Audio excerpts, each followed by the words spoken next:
Hello everyone, so this is the thrust shader that we're gonna make today in this video. It looks pretty good with different colors. You see, some people found the text version of the tutorial difficult to follow, so I got some complaints like this one. So I decided to make the video version. So let's begin. Start by creating a mesh instance 3D to represent your geometry. Select the slender mesh and rotate it 90 degrees on the x-axis and set its top radius to 0, its ring to 0 since we don't need them, and disable both bottom and top gaps. Now one thing to make sure is that your UV y-axis should run down this direction. This should be the value 1 and this should be 0. This information is necessary if you're willing to use other meshes imported from other 3D software instead of the built-in Godot engine cone. Now let's quickly add a shader material and create the new shader. Double click the shader so you'll be able to edit it. Delete everything except the first line. Then add the render mode to unshaded. You'll see the shading disappear and your mesh will look like this. Now the first meaningful step is to create a gradient. For this, add these two uniform variables. This one used to control the sharpness of our gradient and this one used to control the offset of our gradient. Let's add a fragment function and define our gradient as uv.y minus the offset. Let's calculate our alpha value based on the gradient. So we clamp the gradient between 0 and 1 and apply the power factor to control the sharpness. Quickly assign this to our alpha channel.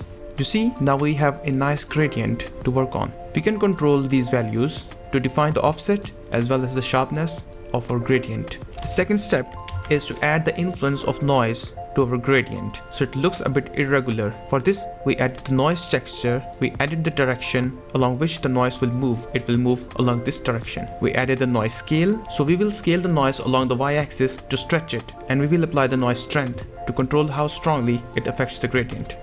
First of all, let's distort our UVs based on the noise. We will stretch our UV based on the noise scale and move the UV towards the noise direction based on time. Then sample the noise value on the noise UV. We can then apply the influence of noise on our gradient. You see, there is the plus sign. It means that the influence will be added to our existing gradient. Now since I have already added the texture here, you can see it in the output. But in case you are not seeing anything, you must assign the texture like this.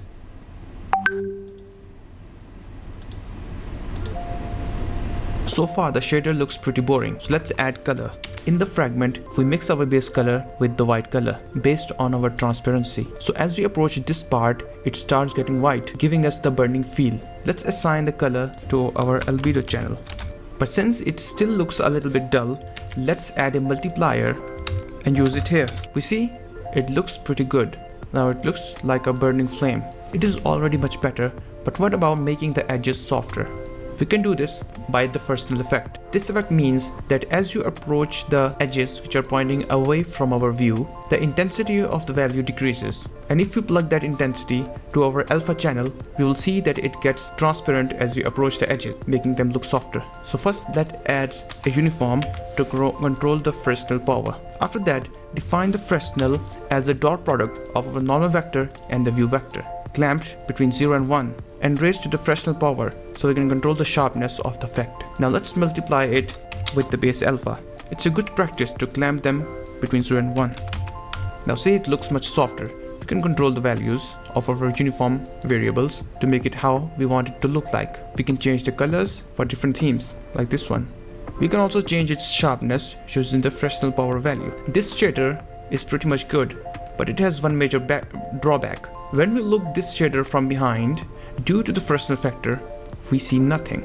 So when looking from behind, make sure to set the power to lower value so you'll be able to see it. You can do this thing in your script. Another idea is to dynamically control the Fresnel power using the view vector and the negative Z vector. So far that's all for today's tutorial. I hope you loved the video. Thank you so much for watching till the end. See you in the next video.